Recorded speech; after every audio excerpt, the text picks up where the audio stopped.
remercier les organisateurs de cette généreuse invitation qui nous permet d'échanger avec vous et de visiter une si belle ville telle que la ville de La Riolle.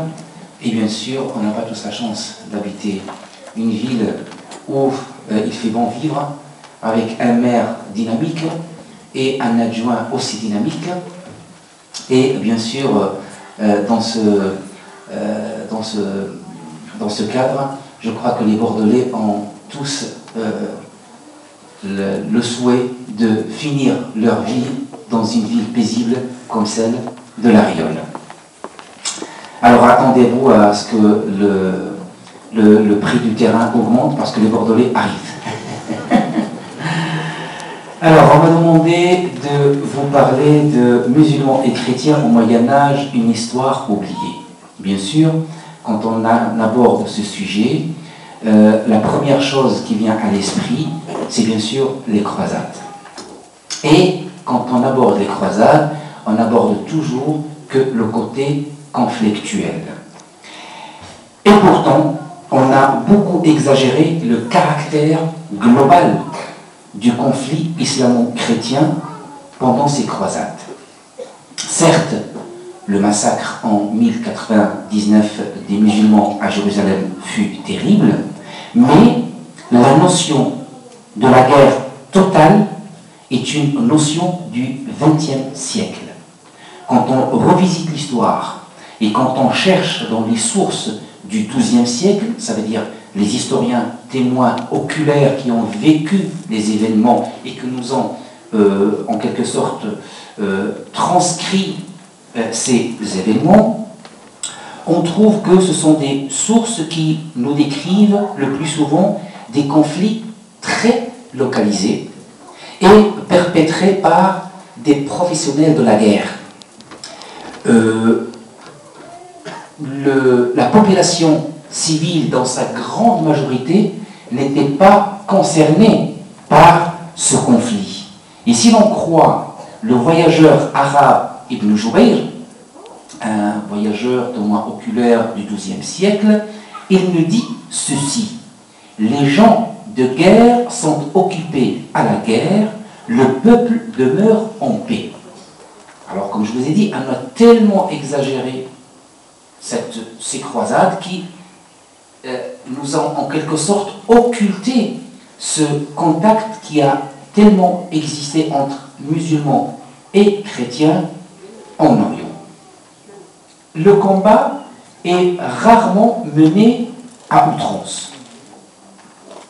Pour vous donner juste un simple exemple, pendant le long siège de Saint-Jean d'Acre, Madinat Akka, 1189-1191, entre les passes d'armes, musulmans et chrétiens jouent au dé et font la fête ensemble.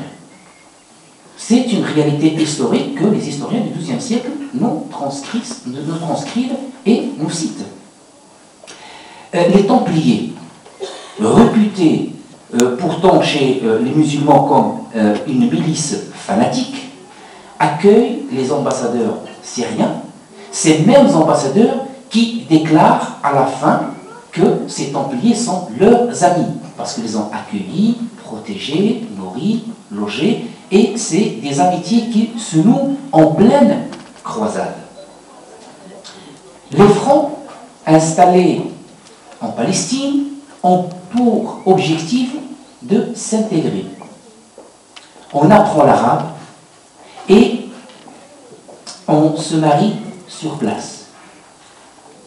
Nous, dit Fauché de Chartres, nous qui étions occidentaux, nous sommes devenus orientaux. Des amitiés se nouent entre chevaliers francs et émirs musulmans. Richard, cœur de lion, est très apprécié dans le camp musulman pour sa bravoure. Saladin, Salah ad-Din, est devenu en quelque sorte un héros de roman et qui incarne toutes les valeurs chevaleresques de l'Occident. C'est un chevalier brave, courageux, généreux, très instruit, élégant, galant et en plus de cela physiquement très beau, ce qui n'enlève en rien au charme des bonhommes, toutes ces valeurs de la chevalerie occidentale est incarnée par un musulman. Et voilà que l'Occident adopte, si vous voulez, ce modèle de Salah ad-Din, de Saladin, qui devient un héros en Occident et qui, durant tout le Moyen-Âge, des best-sellers vont être écrits concernant la vie de Salah ad-Din de Saladin. On ne méprise pas toujours la religion de l'autre. Exemple, c'est que le sultan d'Égypte, Al-Kamil, reçoit et accueille avec les honneurs qui s'imposent Saint François d'Assise. Parle avec ce grand homme, ce grand théologien, parle de théologie, de la Bible, de l'Ancien Testament, du Nouveau Testament, du Coran. Et à la fin, ce même Saint François d'Assise déclare que j'ai trouvé les musulmans beaucoup plus pieux que les chrétiens. Dans le domaine intellectuel et scientifique, les médecins musulmans et juifs sont très prisés dans les cours franques. Les philosophes de valeur sont tous grecs ou arabes bien avant d'être latins, comme déclare un théologien occidental. On s'adjoint les services de géographes, de mathématiciens ou astronomes musulmans. Les livres arabes étaient vraiment très prisés et très lus par ces occidentaux qui viennent s'installer en Orient. Les échanges commerciaux, très importants aussi, les échanges commerciaux méditerranéens s'amplifient fortement à l'époque des croisades, même si l'Église, en quelque sorte, était opposée. Mais ces marchands des deux rives remplissaient aussi bien les ports égyptiens, syriens ou les ports du nord de l'Afrique ou les ports européens. L'échange commercial a été beaucoup plus fort, ou l'envie de l'échange commercial était beaucoup plus fort que les interdictions de l'Église.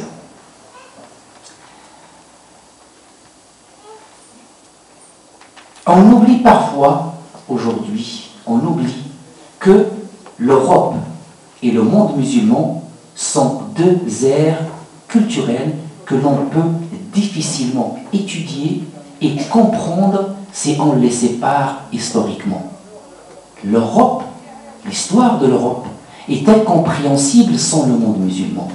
Et l'histoire du monde musulman est incompréhensible sans l'histoire de l'Europe. Ce sont deux entités qui ont été souvent antagonistes, mais dans ces conflits qui ont été limités dans le temps, il y avait toujours ce vivre ensemble et cet échange entre les deux rives qui ont fait, en quelque sorte, et qui ont construit l'identité européenne et qui ont construit l'identité musulmane.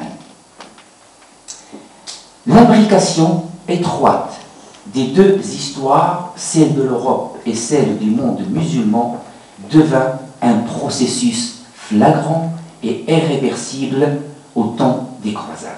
C'est pourquoi, au lieu de focaliser toujours sur un conflit qui a été limité dans le temps et dans l'espace, soulignons quand même que le temps de ces croisades fut pour les chrétiens d'Occident et pour les musulmans une prodigieuse période de découverte mutuelle et d'intenses échanges dans tous les domaines de la civilisation. Passons maintenant à notre France et à notre hexagone. Quand on dit la présence musulmane en France au Moyen-Âge, on se rappelle d'un seul événement, d'une seule date. C'est 732. Charles Martel qui a arrêté les Arabes à Poitiers. D'abord, c'était à Poitiers.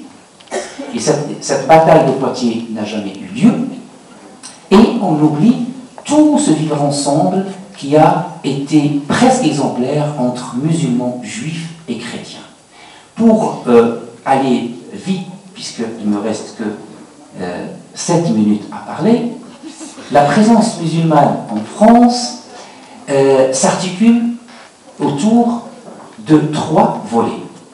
Le premier, c'est au 8e siècle, cette présence qui a existé dans tout le Languedoc-Roussillon, cette partie de la France qui s'appelait à l'époque la Septimanie, de 719 à 759.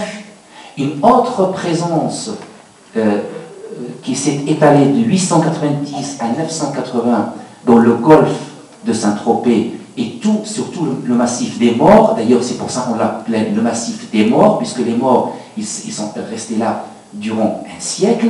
Et la troisième phase de cette présence, c'est au sud de la France, où les commerçants sont venus prendre part à l'essor économique que la France a connu à partir du XIe siècle. Et on perd la trace de ces musulmans et de ces Arabes avec la peste noire, puisque une grande partie de cette population a été décimée au même titre que le reste de la population. Mais avant de donner quelques notions sur ces 3 présences, sur ces 3 volets, j'aimerais quand même souligner un fait historique très important. Aujourd'hui, on nous présente le détroit de Gibraltar comme un détroit frontière, un détroit qui sépare entre 2 continents, entre 2 civilisations, entre 2 cultures, entre 2 histoires, que rien ne peut rapprocher. Faux. Pourquoi? Parce que depuis la nuit des temps, le va-et-vient entre les 2 rives de la Méditerranée était monnaie courante. Et juste pour vous donner juste un exemple de la facilité de ce va-et-vient, un grand sportif marocain a traversé le détroit de Gibraltar à la nage. Pour vous dire que c'est 15 km qui séparent les 2 continents. Quand on se réveille le matin, on sirote son café à Tanger, on voit ce qui se passe à Gibraltar. Et vice-versa. Pour vous dire que ce va-et-vient a été vraiment quelque chose de très très banal. Et d'ailleurs, les premiers qui ont peuplé l'Espagne, c'est les Ibères, de l'appellation la péninsule ibérique, et ces Ibères sont originaires du Maroc. C'est des Berbères qui ont été les premiers à peupler l'Espagne. Comme quoi, on est loin de l'idée de ces 2 entités différentes que rien ne peut les rapprocher.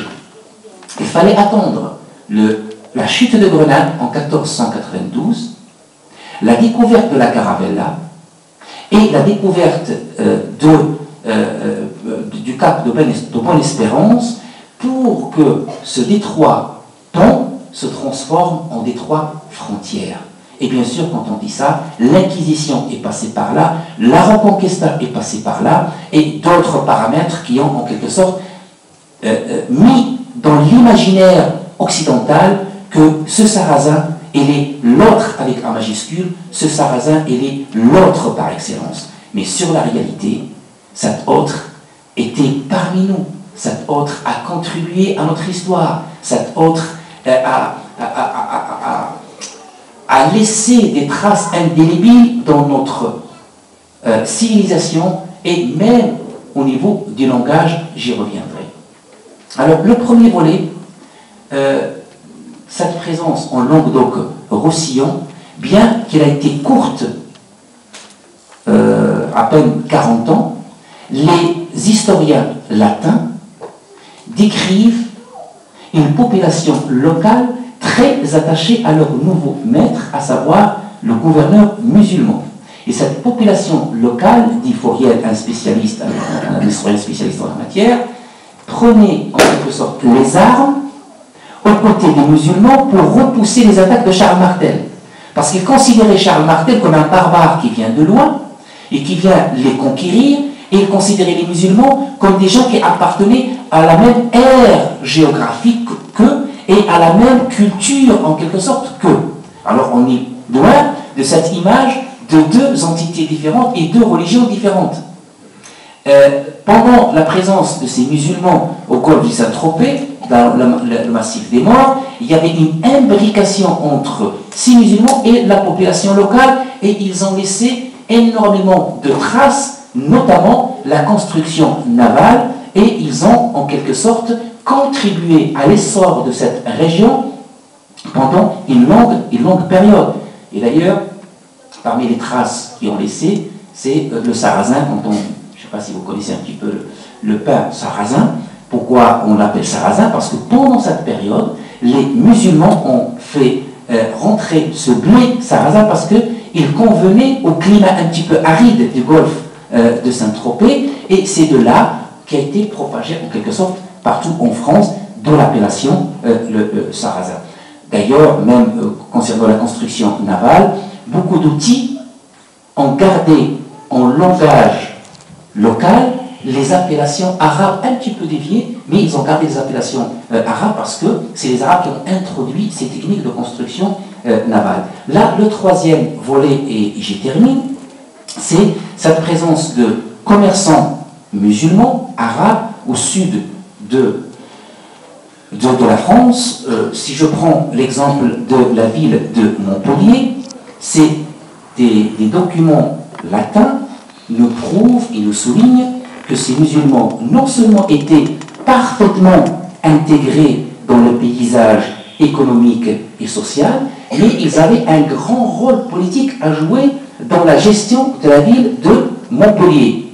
Un document qui se trouve toujours dans les archives de Montpellier, qui date de 1112, prouve que des musulmans et des juifs étaient nommés comme bail de la municipalité de Montpellier, et c'est une haute charge municipale qui correspond aujourd'hui, on va dire, au directeur du cabinet.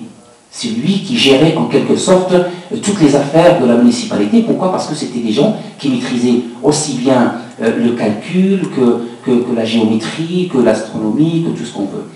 Alors, on est loin de ce schéma de deux mondes séparés. Pour vous donner aussi un autre exemple, il y en a tellement, Sherif Idrissi, un grand géographe arabe, il a trouvé refuge auprès de Roger, roi de Sicile. Et c'est ce roi de Sicile qui lui fournit plus d'une centaine de spécialistes pour pouvoir réaliser son grande œuvre, à savoir 70 cartes, plus la première carte du monde, et c'était suite à des voyages qui ont duré plus de 15 ans.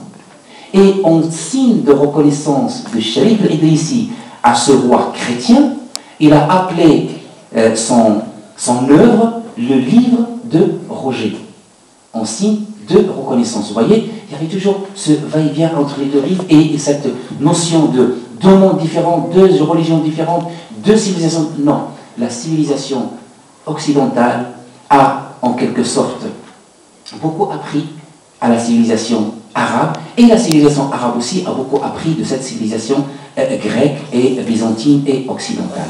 Et ne serait-ce que dans le langage, si on se contente juste de la lettre A, vous allez voir qu'il y a pas mal de mots qu'on croit français, mais en vérité, ce sont des mots d'origine arabe. Abricot, par exemple. Alambic. Albatros. Alcazar. Alchimie. Alcool. Alcôve. Algèbre. Algorithme. Almanach. Ambre. Amiral. Arsenal. Artichaut. Aubergine. Azur. Azimut. Arrobase. Il y a encore plus d'une autre vingtaine de lettres. Alors, quand on parle français, on parle aussi un peu beaucoup arabe, et je vous remercie.